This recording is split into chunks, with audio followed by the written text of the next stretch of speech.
Thanks so much, Ivy. Hi, everyone. Good to see you this afternoon. I'm glad to have everybody here today.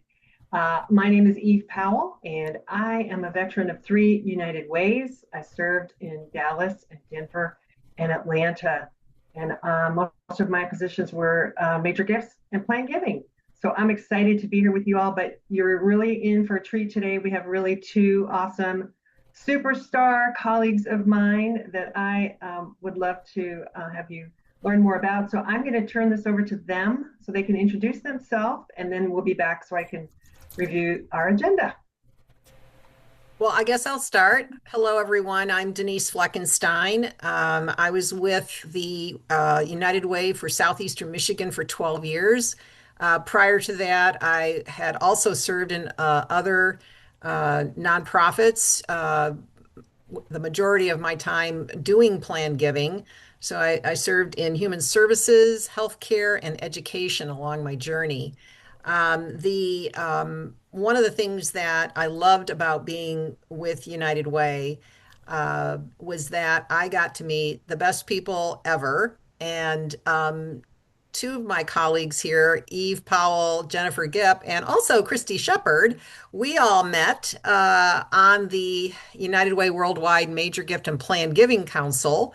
And that was really one of the highlights of my time with United Way as well. Just meeting such fabulous people from across the country. And there's Kathy Parker as well.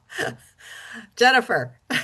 Hey y'all, Jennifer Gipp. I am so thrilled to be here. This is the first time that I've been back since I left the network.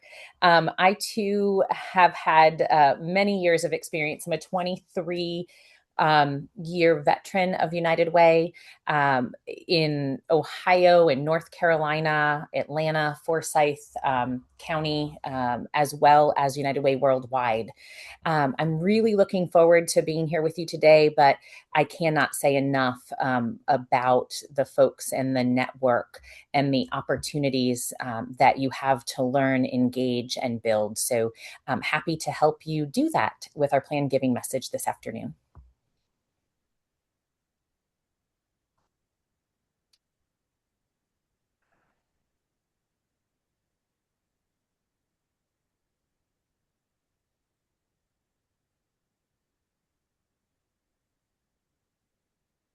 Great. So we just want to review our agenda for today so you know what's coming up.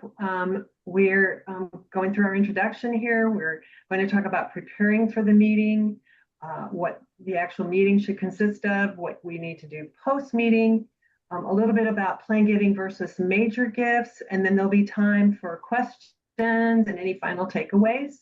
So I'm going to turn this over to Denise and Jen and kick this off. Next slide, please. Thank you. I want to start with a fundraiser Go one worth. back. Okay. I think, yeah, go. There you go. Okay. All right. Sorry. One of the things I want to start with is why we are doing this work. And we really, when you think about it, have the opportunity to really serve our communities through this work and United Way. And it's really a noble profession that we are in. And we have the opportunity to connect our donors with their passions and what they really believe in to help people in their community as well.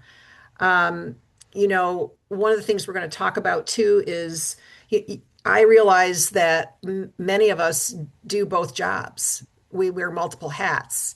And so we're going to talk about that as well, how you do that. Um, and we're going to talk about a lot of times this is going to be your first meeting with a donor when you want to talk to them about planned giving. And you're going to want to find out a lot about that person because this is a journey. This is not a one and done. This is going to take some time to cultivate the relationship so that you can get to the point where we're going to make the ask. And one of the things, too, I like to think about is your goal for your first meeting is to get the next meeting or to help engage them in some other kind of work. So next slide, please. Okay, so here we are. I don't know how many of you know Richard Perry and Jeff Schreifels. They've been in the fundraising world for a long time. This was one of my favorite quotes from them. You are the bridge between the world's greatest needs and your donors' desire and passions to address them. You know, that to me is inspiring, and it also makes us pretty humble as people who are trying to bridge that gap and serve our communities. The other thing to realize too about this, when we talk about these inspirational words, is that most often this will be the largest gift your donor is ever going to make in their lifetime because it's not cash, it is from their estate plan. And many, many people will be able to make the biggest gift ever from their estate plan.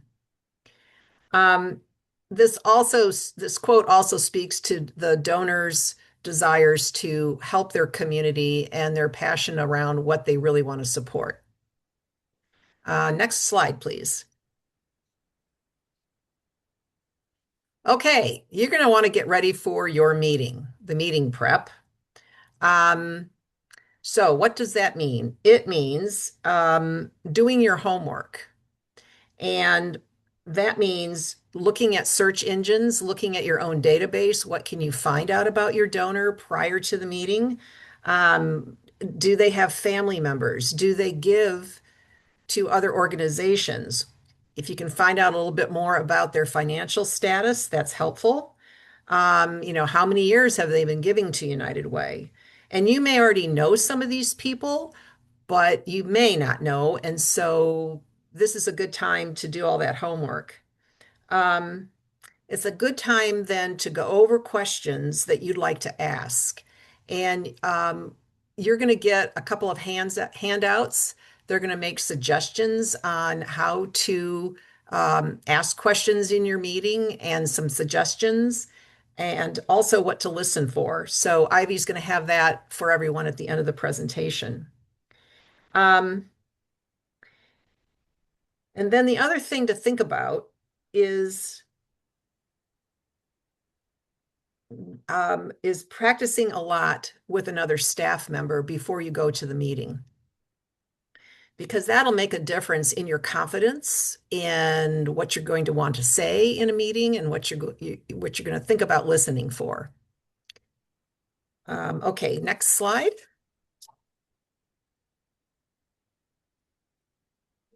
Okay, so this again is looking at doing your homework. And one thing to think about is asking open-ended questions about the donors. Again, organizational relationships, philanthropic values and interests, and personal or family considerations. Okay, next slide.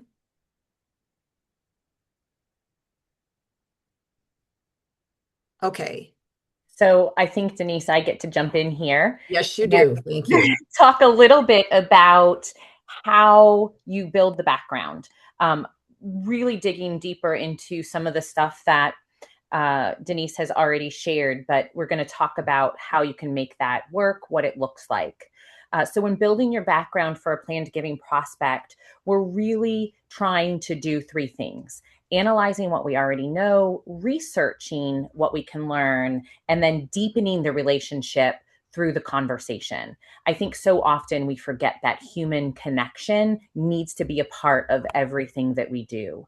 So first, I would suggest starting with your internal data. You have to look at the donor history with your organization. How long have they been giving? Is there consistency or long-term loyalty? What does that look like? Multiple gifts over many years often signal a strong commitment and what that can bring. Pay attention to the frequency and how recent a gift is. Are they actively engaged, and what does that look like? Consider engagement being beyond the actual gift, such as event attendance, volunteer participation, with social media. is there an intentional, broader connection of engagement with a donor that could lead to a deeper affinity? And how do you capture and leverage that? Next, you layer the external research. Next, you layer in the external research, which would include public domains. I would look at Google first, see where they have financial capacity, philanthropic interests, wealth indicators, things that are going to show real estate ownership, business affiliations. All of that can suggest capacity. It's not a definitive measure, but it does show a big, fuller, consistent picture. Reviewing political donations or gifts are a great way for other political donations or other gifts to nonprofits is a great way to highlight causes and interests that the donor can care about, and how they can or do prioritize their philanthropy. But data and research only take you so far. So I mentioned the human connection. The most important step is that personal conversation. Initial meetings should focus on relationship building, not on asking for a gift. We need to build the connection, build the trust, ask open-ended questions about their family, their alma mater, where they go on vacation. And a lot of those tells and things you can pull out from just going into their office or into their home and looking around to see what kinds of opportunities and questions you can ask. The one most very important thing as you begin to ask and build the background in the information, when you're in their home, listen carefully. If you do not listen, you're not going to hear those things that they often reveal that give us their values and their goals and really where their philanthropic mindset is. Once you've built the trust and understand their motivations, you can schedule a follow-up conversation to explore planned giving options. And then the background building is about combining the insight and the data with the genuine human connection. That's how we build the relationship. Next slide, Ivy. On this slide, we're just really, we put together some questions that might help you think about how to build and understand connection, uncover the motivations that they have, and discover giving capacity. It gives you a foundation or a place to start. So when you're thinking about understanding and building that rapport, tell me about your journey. How did you first become involved with United Way? What does that look like? Are there affinity groups that they were connected to? Was it one specific person?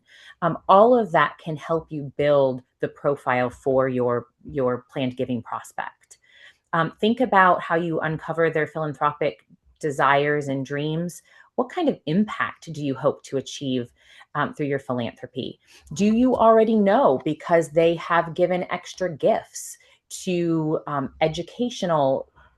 your educational programs or your health programs? What does that look like? You can tailor the questions that you are asking based on the research that you've done.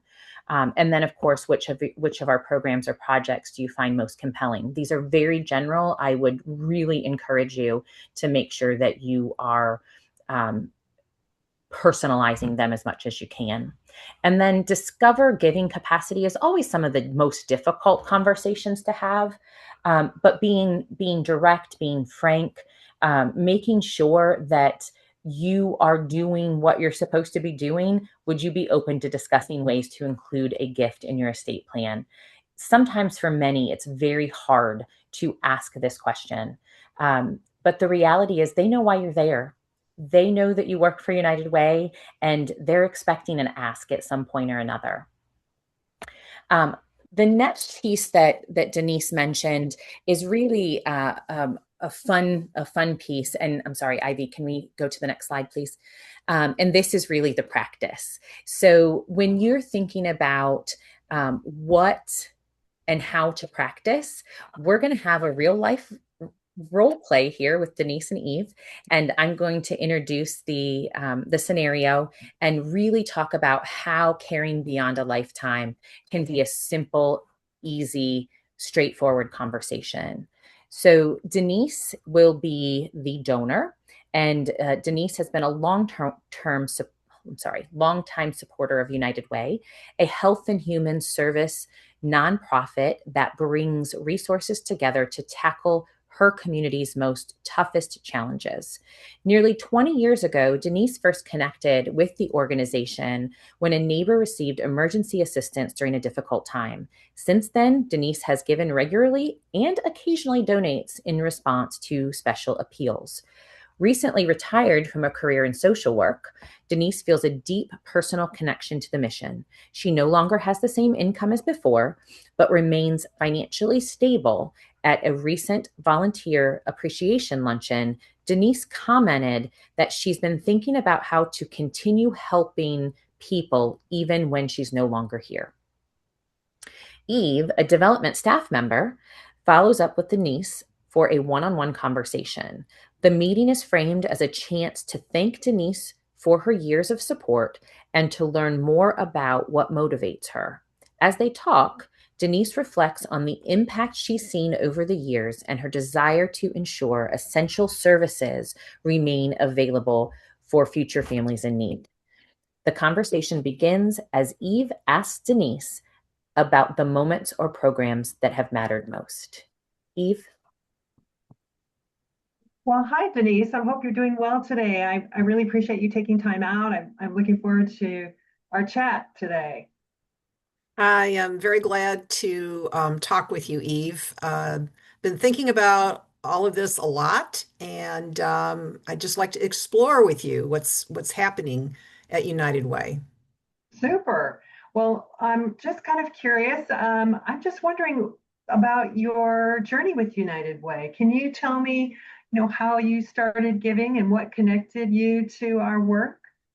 Well, I learned all about what the program 211 does in the community. Mm. And that really intrigued me because I thought, how do people really get help? And I learned that 211 is a lifeline in the community, and that really impressed me. And it really impressed me about all the people who do that work on the phones, making sure people can find food and housing, and all sorts of other things that connect them to resources. That really intrigued me, and I think that's one of the best things I've seen United Way do. Wow, great. Well, I'm really happy to hear that. 2-on-1 is a uniquely United Way program, and it's been around for a number of years and actually got its start in Atlanta. And we are very proud of that program. And you're right, it helps a number of people. I mean, thousands of people every year. And it's available in most cities and states, and a lot of them are open for 24 hours. So you're right, it's an awesome program. I appreciate hearing you talk about that. One thing I was curious about is as well on your thinking about United Way. What do you think is the most important thing that we do in the community? Would you say that it's 211? Um, I do think that's important, but the other thing that I think is equally important is how United Way brings volunteers together to help our community be better. And I have participated as a volunteer and have met a lot of other people who care as much as I do about the community. So, yeah, I think that's really an important part of what United Way does. Yeah, absolutely. Absolutely. I agree with you there. And can I also ask I see that you've given for a number of years. It looks like about 20 years, which is so wonderful. And I just want to say thank you and let you know how much we appreciate that again. But I'm just wondering what, as you make your gifts, what do you hope to achieve with your contributions to us? Well, in my small way, I was hoping that as part of the bigger picture, that it would make a difference in any of the areas that United Way was working in. Exactly. Okay, right. And my other question is, have you ever taken a tour of our 211 center? I have not, and I would really love to do that. That is something I can definitely arrange for you, and we can talk about that at some point. But that I think would really help you see what's going on in real time and how the operators are prepared and what they've got to work with and how they can help folks. So, yeah, we can definitely talk about that. Another question I had for you is I did notice in your giving that it looks like you're making your contributions by check. And I'm just wondering, is that working out for you well, making your contributions that way? Well, it has, but one of the things I'm going to be doing though is making contributions out of my IRA going Okay, forward. perfect. Right. And are you aware of some of the advantages that you will be able to reap from making your gifts from your IRA? Well, one for sure is that I know it reduces my taxable income. Absolutely, absolutely. Well, that's great. Wow, you sound very well informed about your finances and about your donations. That's awesome. That's great to know. Fabulous. Well, listen, I would love to set up perhaps maybe another time for us to chat. I'd love to have you come and tour the center, and perhaps we could explore a couple other ways that you could potentially help support our work going well into the future. Would you be interested in doing that? I'd be very glad to do it. Let's get our calendars out now. Okay, super.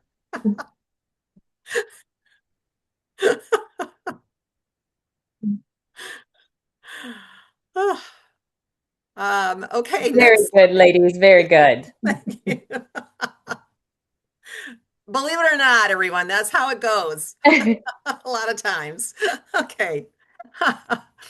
Um, So, so now, we just had a meeting, but I just want to talk a little bit about what happens when you walk into somebody's home or office and what can help you have a conversation. And that's looking around.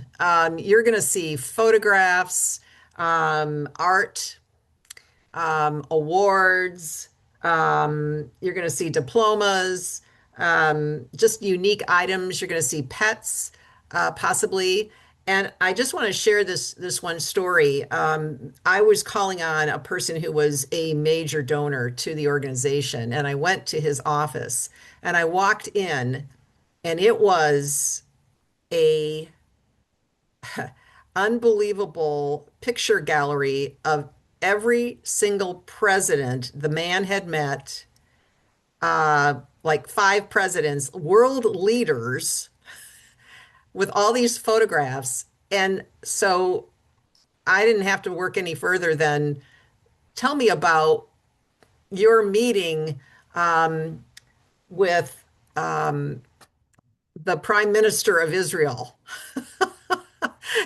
So that put the conversation at ease. It put the conversation on the donor to have him just tell me with all his enthusiasm about all of that. Then and it broke the ice. Basically, these are icebreakers for you. And so that's kind of, I think, the fun thing. If you can get into somebody's home or their office rather than a coffee shop, that really can help you break the ice and start the conversation. Next slide, please. One thing I'd like to add on to that, Denise, is to just be very cognizant of your time. That if you ask them for a half an hour or you ask them for 45 minutes or whatever the time frame is, that you stick to it and that you are very conscious of it and you mention it, and so that you don't overstep, so that they don't feel like, you know, you're just taking up all of their time. But I think that's a good point. Definitely. Okay.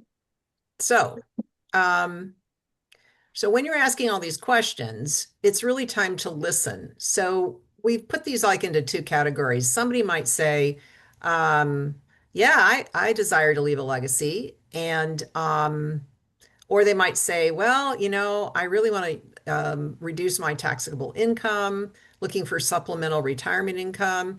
And these are cues because they speak to different kinds of ways to do a planned gift. So, needing income, they might say, oh, I don't want my child to inherit less by making a planned gift. They may have healthcare concerns. So it's just really important to listen to those kinds of things. Um, and they give you cues on what to talk about next. And I would say that if somebody is really interested, they really want to leave a legacy, I think that you can use these words, which would be, would you consider making a gift if I could show you how? And I've used that so many times, and the answer has always been yes, I would. And that can also lead to the next meeting that you want to try to get, because then you can say, well, let me come back to you with some ideas based on our conversation today. And there you go. You've got the next meeting that you can set up. Jen or Eve, do you have anything else you want to say about that? The one thing that I'd like to say, it's kind of outside of the scope of planned giving, but that question is very powerful in all aspects of fundraising. If I can show you how, if I can show you why to make a gift, would you be interested in doing so, or would you be interested in learning? Mhm. Okay, next slide, please. Okay. After the meeting, what do we all want to do? Get in our car and go back to the office. No. What you want to do is get in your car and write down everything you've learned. Because here's what happens. If you get in your car and you go back to the office, you're going to be distracted by everything else when you walk in that door. And it's going to take, then you're going to go later and say, what did I learn? You may forget things. And so it's really important to do that. And even if you don't feel comfortable sitting in your car outside somebody's home, well, drive down the street a little bit or go into a parking lot and do that. And at first I thought, yeah, when I first started doing this, I'll just get back into the office. Well, I learned pretty quickly that I really needed to get those notes down right away so that when I got back to the office, I was ready to write the thank you gift. I'm sorry, the thank you note to the donor. And Eve and I were talking about this the other day. It's really important to get that thank you note out within 48 hours of the meeting because the statistics show that that person will be more amenable to meeting with you the next time if you do that right away. And in the thank you note, you want to just mention some things that you talked about in the meeting as well. Eve, do you have any other words of wisdom about this? No, absolutely critical. I mean, you just think about how many things people are getting that are handwritten in the mail these days, and I mean, nothing. I mean, we hardly get anything. And so your note is going to stand out. And if you can, as Denise mentioned, really refer to some points that they discussed. I mean, make it all about them. I mean, it's all about them for sure and thanking them. And I think it'll be real successful. Okay, next slide. Yes, she is, Ivy. Okay. And that's what we were just kind of talking about there. And okay, Jen. So, this is one of my favorite slides. Part of your reflecting and thanking should be how you should be thinking about how you're cultivating the relationship. The more personal touches that you give an individual, the stronger the relationship, the stronger the bond, the stronger the affinity will be to both you and to United Way.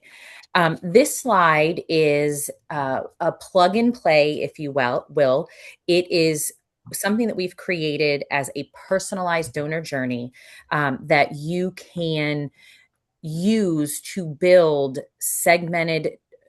a journey around segmented donors. Specifically in this case around your planned giving donors. But what types of things do you have going on at your organization? What collateral do you have that you can send them? Do you know their birthday? Do you know their hopefully after the conversations that you've had, you know their philanthropic dreams and why they believe that United Way is the place to leave a legacy and create impact. You can begin to specifically reach out to donors around your education pillars, around the programs that you are working with in the health arena, to give them a really personalized touch. This was created as part of a major gift 10-step program. But one of the things that we quickly realized is that it is good for all donor segments. Plug and play, easy to use. Ivy will be able to give you the link to this at the end of our session today. Next slide. So speaking about planned giving and major gifts, I just want to touch on something that is so important. And as we spoke about the background and the meeting prep, one of the things that I think is super important, especially in small and mid-sized United Ways, is this integration of planned gifts and major gift programs. It is in our environment today, it's very difficult to have enough staff, enough capacity, and the opportunity to really bring on somebody that is focused solely on planned giving and solely on major gifts. So when we are integrating and treating both as part of a unified approach, there are so many benefits that we can offer our donors that we don't technically and traditionally think about. Key steps, including training major gift officers on planned giving, understanding donor assets, cultivating long-term relationships through stewardship. These are all reasons that as we are thinking about going and asking for a planned gift, and then making an ask on a planned gift, it will make it so seamless. The donor won't even know that they're transitioning from major gifts to planned gifts. It's a little tongue in cheek, but that's really the experience and the polish that we want to provide our donors. So why do this? It really addresses the whole donor. You're leveraging their assets. You're creating a long-term vision that is both for the United Way as well as the donor. And again, you're enhancing that experience for them, offering donors more flexibility and creative options. Key integration steps, I think, are pivotal here. The unified approach, they're very similar to the why, but the unified approach is really a shift from viewing planned gifts and major gifts as separate to seeing them as two interconnected functions. Donor-centric planning, understanding the donor and the individual and who they are really makes a change in how they show up as committed and likable to our local markets. And it also it helps you understand how their changing financial situation impacts them. Asset-based fundraising focuses on the donor's assets and how they can be used to fulfill their philanthropic dreams. Educating your team. If we cross-train, we become better fundraisers ourselves. So train major gift officers on the various forms of planned gift options, train planned gifts on the various ideas and creative ways to be able to become major gift donors. So when you go out, it is an organic message, it feels good, and we are not hesitant, if you will, to talk about the planned gift approach.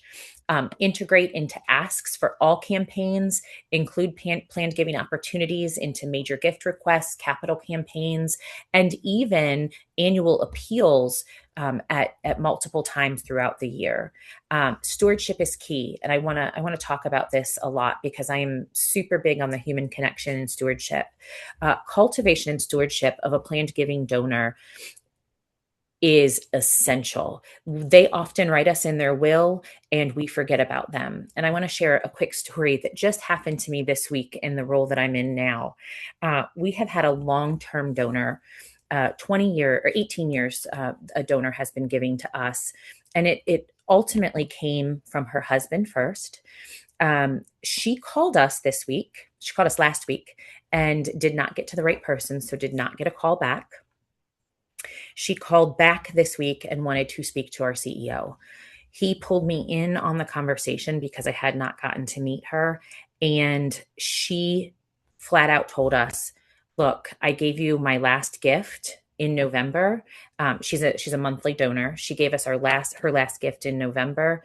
I wrote you a note and told you that I would be switching from a check to an IRA. So you should be getting deposits monthly from Edward Jones. Whoever she called to and spoke to first told her that we did not get those donations. They weren't posted on her account yet.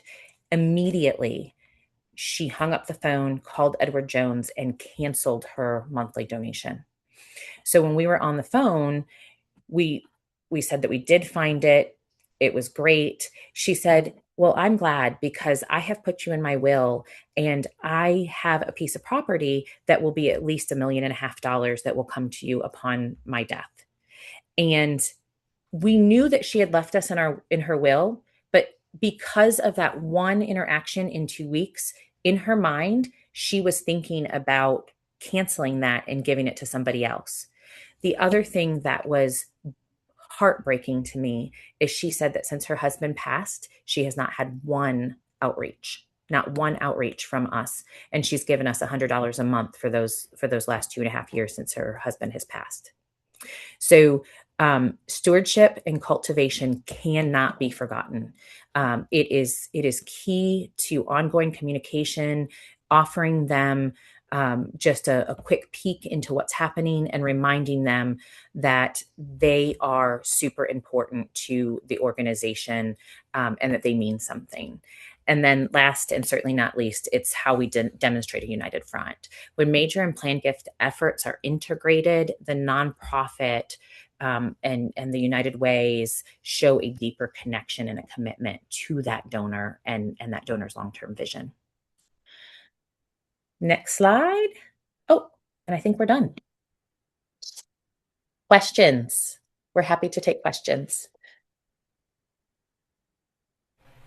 And while you guys are preparing for questions, I will just make a quick note for anyone that's got to hop off early, because we know sometimes you guys have meetings at the next top of the hour. So if anyone has to hop off early, just know that we are so appreciative that you shared your time with us today, and I will make sure you get the slide deck, you get the resources we linked, you get all of the things, as well as Denise, Eve, and Jennifer's contact information. All of that will be in there, plus the replay, all of it. And then I will also make sure that at the end of this, if you hop off, that you are also getting a quick survey as well, just to make sure that we are still doing everything to make sure that you are getting the best experience in both the planned giving sessions as United Way Next members. And then if you guys need any other resources, if you guys have any other ideas on role play scenarios or anything like that, I know I'd mentioned some stuff in the chat,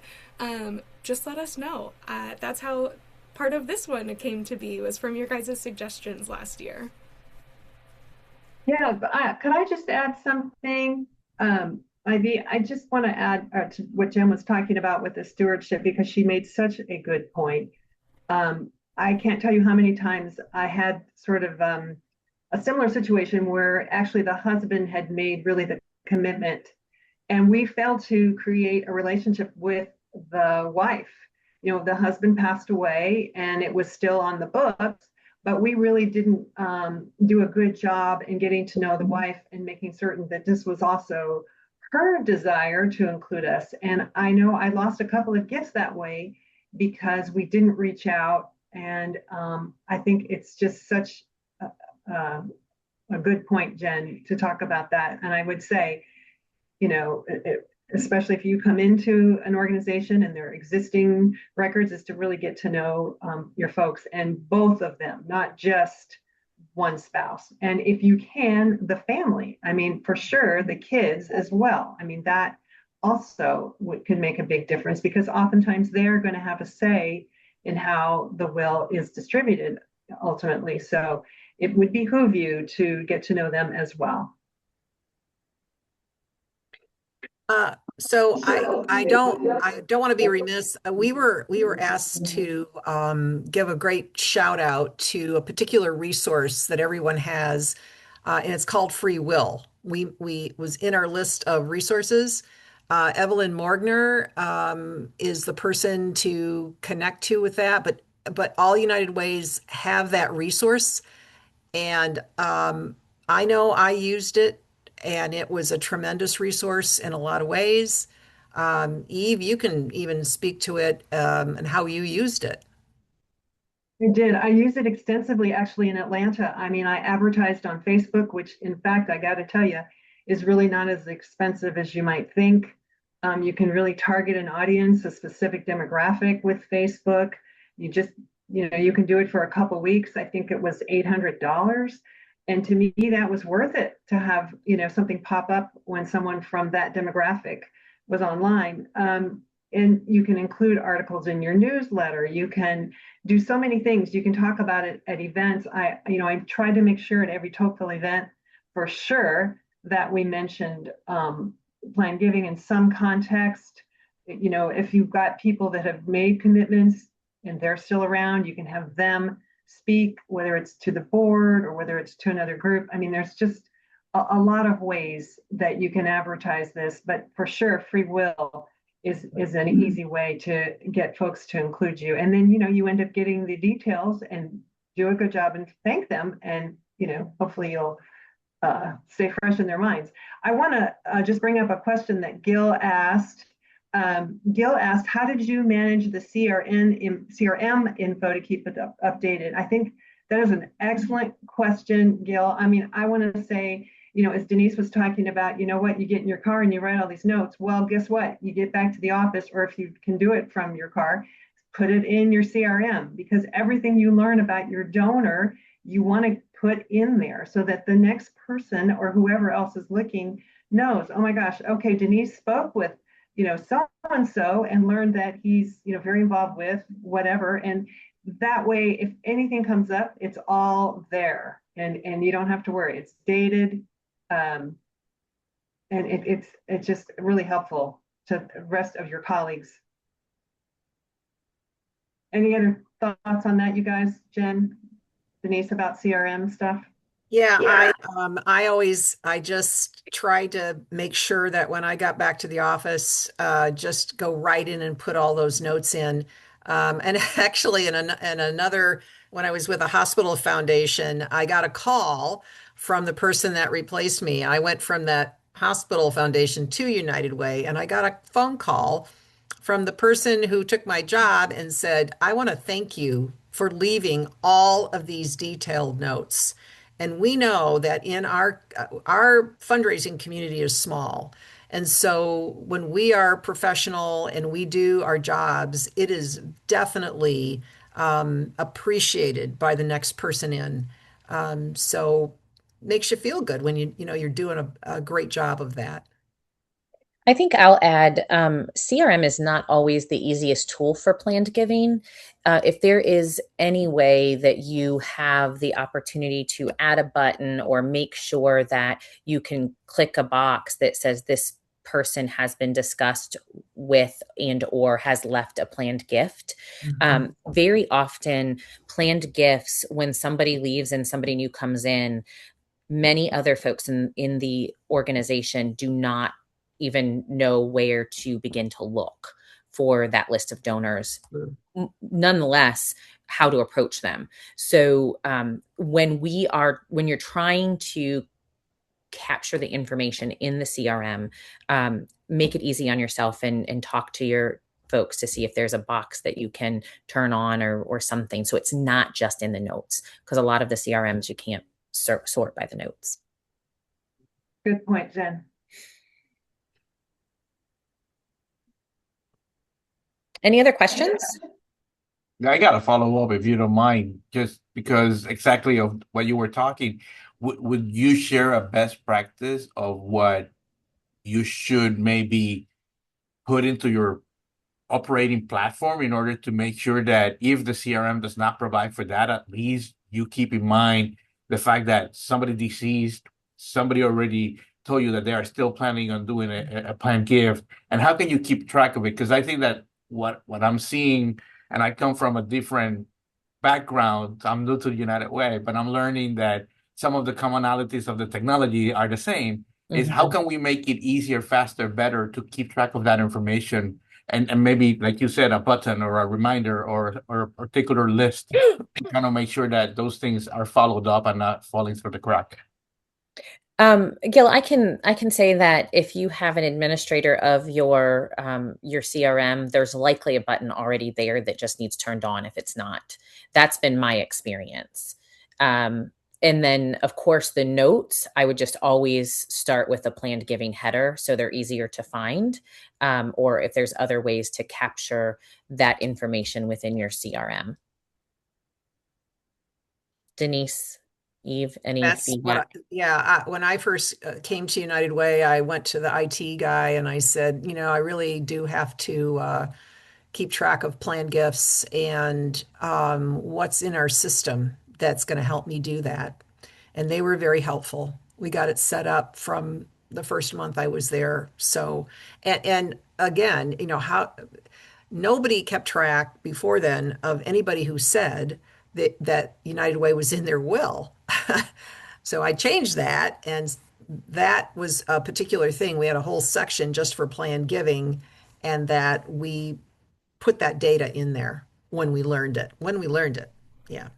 And I'm sorry, Ivy, really quickly, I'm sure, Denise, when you got there, it was still all paper. Because I know when I got to Greensboro, there were folders that said, hey, they said that they were going to put us in their will, but nothing else happened with them. Well, when I got there, we didn't have a planned giving program. So I established one for that United Way. But I went to the finance department. They know things. So, make them your friends. I always say that. The finance people are your friends, and they had information. And so then I got that information and put it into the planned giving file. Because when people call in, they ask for the finance people because they just naturally think that's where the information goes. The thing that I was going to add is for any of you guys that maybe have a smaller United Way, mine had 10 people or less depending on what time of year, and I was not a planned giving person, but I was instead marketing and communications and sometimes our in-house IT person, and so I kind of saw that side of the planned giving stuff. I got the page up on our website. I created the interest form. I got that going, but I also made sure that when that interest form got filled out, that it was able to be set up so that it went to our finance department and it went to our planned giving and campaign department. So that whoever existed in our organization, there was a trail of it somewhere, and so that they always had it, and it wasn't just one of those things that I received for some reason, because I'm not going to do anything with that information. So even if you've got a small team or you aren't really sure where it exists or who it's going to, that's always something you can ask. Is just when someone fills out the form, we know it exists. Where is it going? Good point. I mean, some documents you are going to have to keep paper. I mean, I often had copies of wills. Oh, yeah. You can definitely scan that for sure so that you have that, but some things you do need to keep hard copy actually. So I had a secure cabinet for that, but good point, Ivy. You should let finance know and others so that there is a trail. That's an excellent point.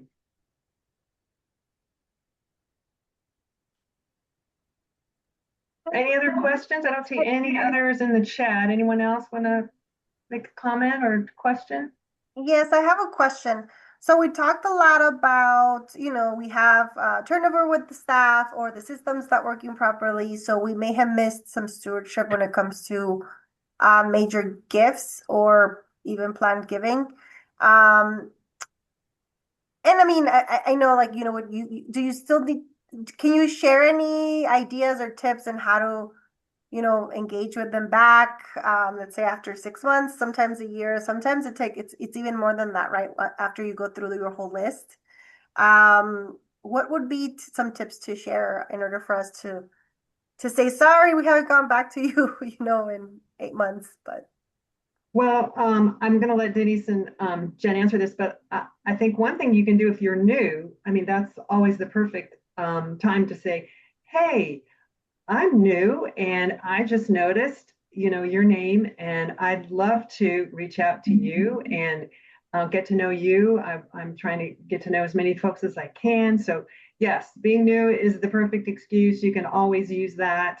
You for can use sure. that. You can use that for like 2 years. You can. You Yeah, can. that's true. That's true.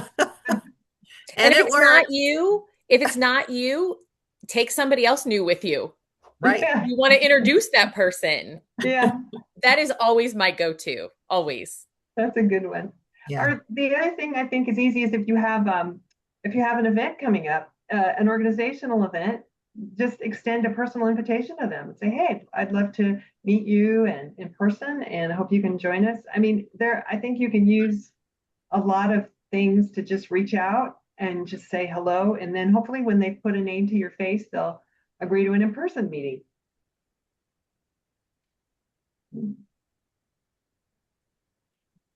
Any others?